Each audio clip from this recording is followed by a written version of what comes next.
જય કુબેર. આજે વૈશાખ વદ એકાદશી, આજની એકાદશીને અપરા એકાદશી તરીકે પણ ઓળખવામાં આવે છે. વર્ષોના નિયમ મુજબ આજે પણ કુબેર દાદાની પૂજા કરી છે, અભિષેક કર્યો છે, આરતી કરી છે અને કુબેર દાદા પાસે દર્ભાવતી નગર અને દર્ભાવતી વિધાનસભામાં તમામ નાગરિકો પર કુબેર દાદાની કૃપા દ્રષ્ટિ રહે એવો આશીર્વાદ પણ માંગ્યા છે. સાથે સાથે જ 17 તારીખથી ગંગા દશેરા શરૂ થાય છે.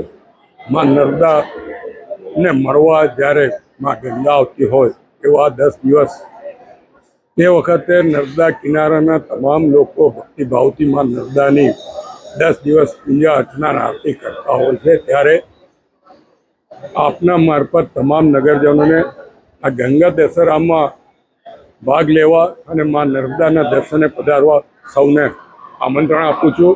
જય કુબેર, જય નર્મદે, હર હર મહાદેવ.